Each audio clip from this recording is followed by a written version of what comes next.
Hello, friends and family. Welcome to another video, Uncomfortable Conversations with a Married Woman.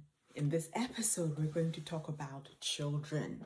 Yes, if you have decided that you're going to have children in your marriage, or if you already have children in your marriage, this video is going to help you to navigate some of the challenges when it comes to children.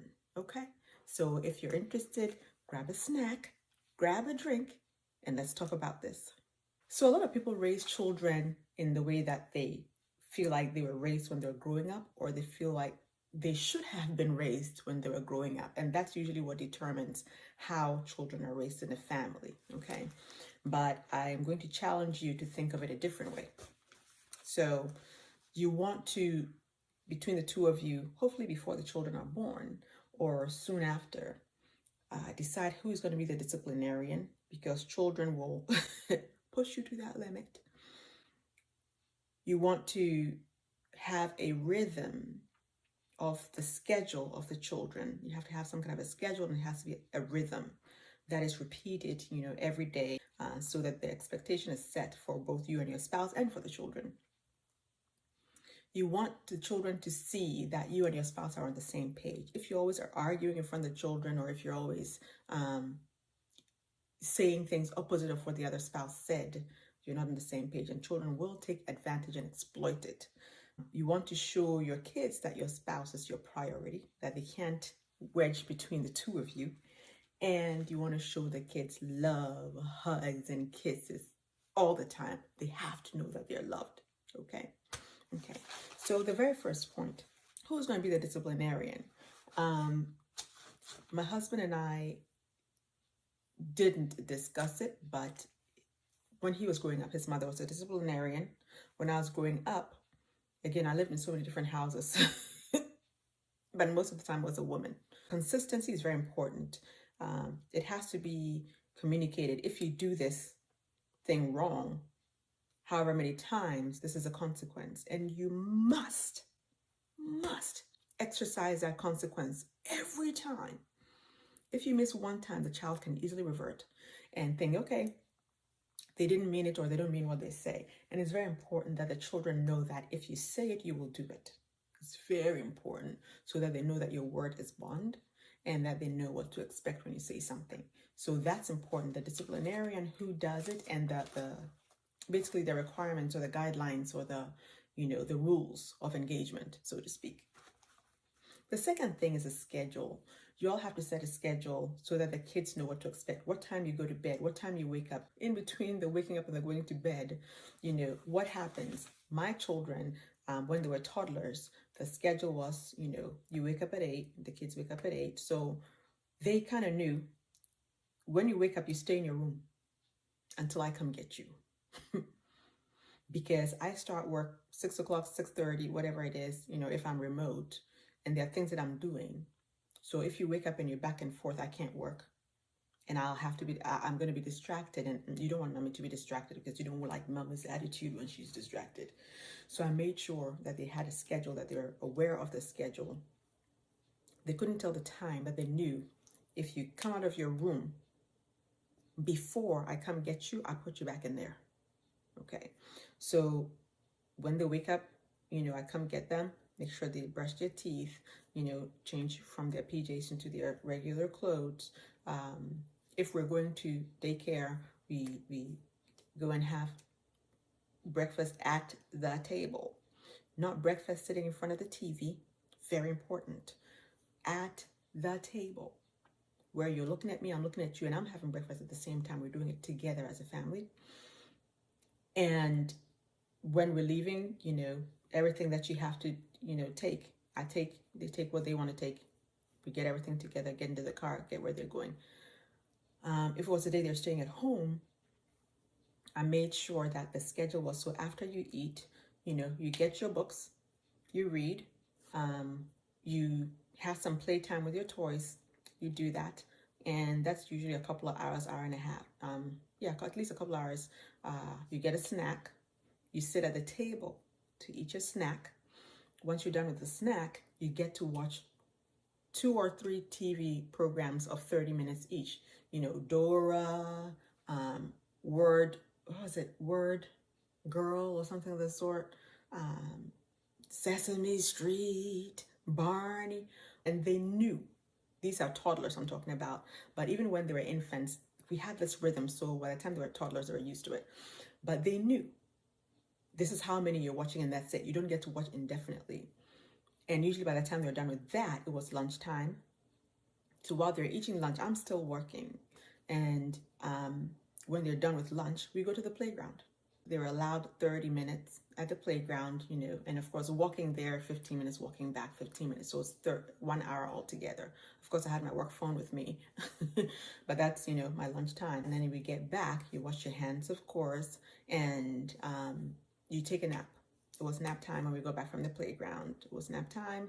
And once you take a nap and you wake up, you eat a snack, and you may watch one TV program or play with your toys, and then it's dinner time. So it was very, very regimented, and I had to keep it that way to keep my sanity. My husband knew the same thing. I actually wrote it out every day of the week. I had it written and on the fridge, so that if I'm not there, if I had to go to the office for whatever reason, and he's the one at home, that he knows the rhythm, so that we stay together and the kids don't get confused. The other thing that's good there also is that if my rhythm were different, or my schedule were different from my spouse's, the kids would challenge one of us whenever they could. Well, mommy does it this way, or daddy does it this way, and they try to get their way. It has to be the same with whoever is taking care of them, okay? You may do it differently, but the timing has to be the same. So another thing which we learned when we were getting married, doing our premarital counseling, the priest asked, if your child needs something, it's not urgent, it's not life or death, but if the child needs something and your spouse needs something, who will you tend to first? And we both, in our questionnaire, separately, individually, independently, we both answered the child.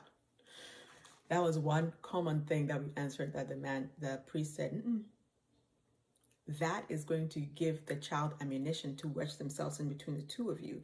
So you want to make sure that you make the child see that you are each other's priority first, and then the child. Except, of course, if it's an emergency or the child is, something traumatic or whatnot. But other than that, you have to let the child know that your spouse is your priority first. So we did that. And then the last thing, of course, is hugs and kisses. Make sure your children know without a doubt that you love them. It is so important. Don't assume that because you're providing them, clothing, shelter, and food, that they assume that, yeah, you love me because you're providing all those things. You can provide those things to somebody that you don't love or don't care about. At least I can. So you want to make sure that they know that you love them, that they know that you're there for them, and that they're able to talk with you candidly and honestly and won't get chastised. Going back to the disciplinary situation, age-appropriate discipline is very important. Very, very important. At some point in the child's life, they will feel, depending on how you discipline them, as if you hate them. It's okay. It's okay for your child to feel that sometimes. But it's also important for you, after the disciplinary period is over, that you have that conversation with your child and help them understand that is not the case. For us, our foundation is the Bible. We're Christians. And we definitely made sure that they understand who God is, and that God does discipline those he loves. And if you don't discipline somebody, it means you don't care enough about them. When they do something wrong and you watch them do it and you just let them do it, you don't care enough about them, truly, truly. If you truly do care about them, you want them to learn from their mistake. You want them to grow from their mistake so that they don't repeat it, because they could harm themselves repeating those kinds of mistakes over and over again, over time and in their lifetime. So you definitely want to make sure that the kids understand disciplining them doesn't mean you hate them. That is very important, because it is a foundation on which their self-esteem is built. So you have to help them understand that. And when the discipline is over, don't hold a grudge against the children. Give them a hug, give them a kiss, let them know you love them. Don't not talk to them for 5 days. That is immature. Okay, it is immature. If anybody comes to babysit your children, the schedule's right there on the fridge, toe the line. Because one day off schedule, trust me, you go right back to the beginning. Right back. Just one day. I also made other people understand that if my children does something while they're in your care, I have to know about it, because I will discipline them for it, regardless of the fact that they didn't do it to me. The fact is that the children have to learn to be respectful of other people as well. My children got to a point where they felt if mommy and daddy aren't here, we can be rascals and nobody's going to do anything to us. Back in Ghana, where I come from, the community did raise the child, and yes, somebody will punish your child if your child misbehaves in your absence. Here, it's not the same here in America.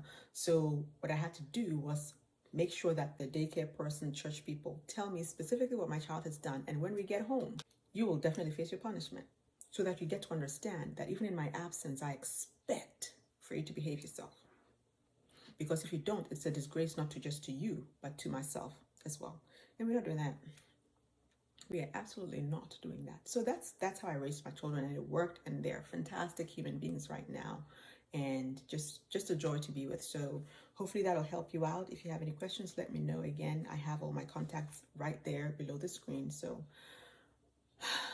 with that being said, remember to have an amazing marriage. You need to respect yourself and your spouse, and you need to be kind to yourself and your spouse. Until next time, have a blessed week.